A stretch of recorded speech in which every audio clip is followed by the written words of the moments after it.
Well, howdy there, listeners. I am Coupien LeBrock, and this is Pertinacious Ponderings.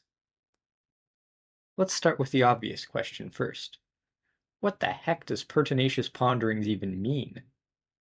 Or, more precisely, I assume my listeners may not be familiar with the word pertinacious. And I can hardly blame them.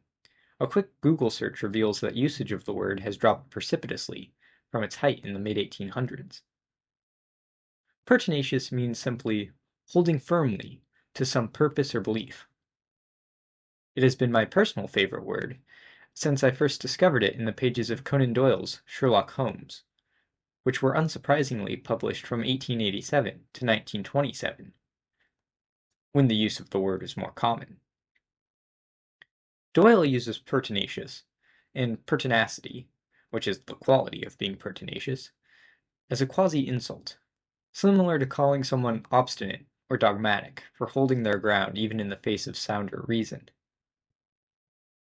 Unlike obstinate or dogmatic, though, pertinacious has a somewhat noble connotation as well.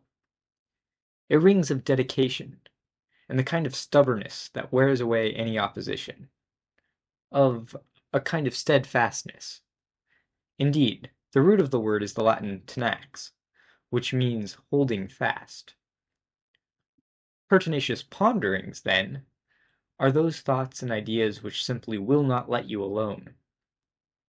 The ones that you once thought, perchance, you had expelled from your mind for good. But lo and behold, they wormed their way back into your consciousness at the precise moment when you were most defenseless. Likely just before bed, or mid-shower. Having dealt with the name, you may rightfully ask yourself, as I have asked myself a great many times before arriving at this point, what am I even doing here? What am I doing on this earth? Well, perhaps that is too ambitious a question for an introductory essay. Though, with luck, we may yet get there. What am I even doing in this sentence? No, I seem to have swung too far in the other direction. And while it may be a good place to start, I hope I'm not being overly prideful in having an ever so slightly higher ambition for my pontifications. How about in this podcast? Eureka! That seems like just the scope for an introductory essay of this sort. Now, having selected the proper questions, let us see if we can work our way towards an answer.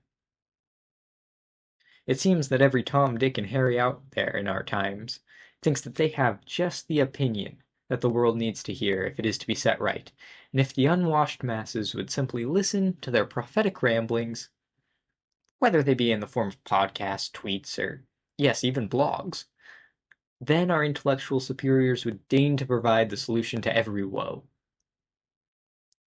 I would be lying to you if I said that I weren't touched with at least a hint of that delusion myself.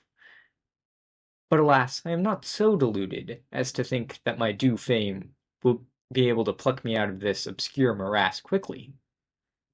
So it is apparent that I will need a less aspirational, more immediate aim than that of mere prognostication to those in need of my wisdom, if I am going to do more in this musty corner of the internet than merely waste the time of both myself and whatever other poor, worldly creatures may stumble their way into my ravings. Our question must then evolve yet again, as we no longer search for some grandiose final cause of my inane rambling, but rather their immediate justification. To paraphrase C.S. Lewis, and anyone preparing to come on this journey with me should prepare themselves as well for a near unceasing train of paraphrases and quotes of that renowned author. There are no cures for the ailments of an aching heart and anxious mind, quite like putting ink to paper. I have found this to be true, and as is oft the case, Lewis has encapsulated my motives and thoughts far better than I might have been able to myself. There is a certain tendency in both writing and speaking, though it is especially present in writing, which forces the articulation of thought into a full, almost crystalline structure. It is all well and good to believe oneself the kind of chap with a head sloshing full of ideas worth hearing. It is an altogether separate thing to attempt to commit them to paper, and find that you have never truly had more than half a page worth of material up there. In this aspect, and perhaps in this aspect alone, I respect the Toms, Dicks, and Harrys mentioned above. For while one might quibble over their quality, their sheer quantity is above reproach. It seems then we encounter a bell curve. The terrible and the great writer alike are capable of producing a tremendous volume of work. But being too proud to place myself in the former category, and too insignificant to believe myself at home in the latter category, we shall have to set the fear of outproducing one's worthwhile ideas aside for the time being.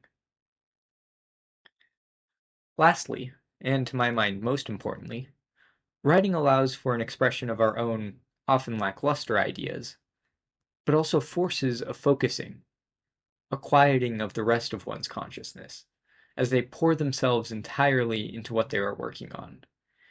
In articulating a single strain of thought, it is a necessity and a joy to find the other strains at long last silenced, like weeds wilting without water, if only for the fleeting moments when the writer successfully dams up the stream somewhere higher up.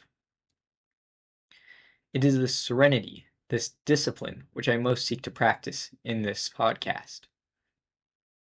This is a space that I hope provides an opportunity to push away many of the travails that accompany modern life, even if they are only pushed back to allow for the specific consideration of some other trial.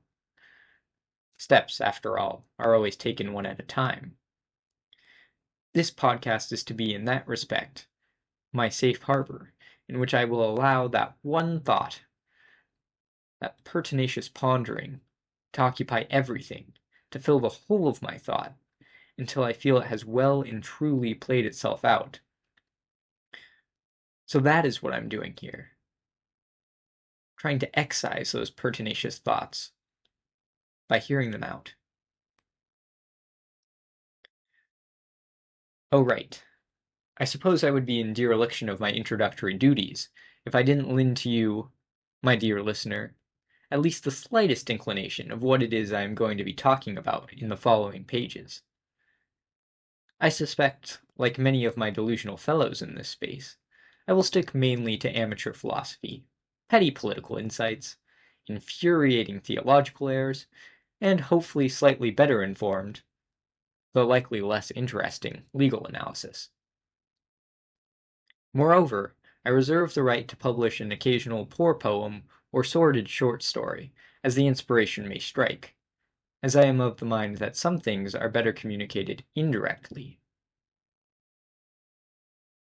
That is what Pertinacious Ponderings is going to be all about. With that, till we meet again, may God be with you.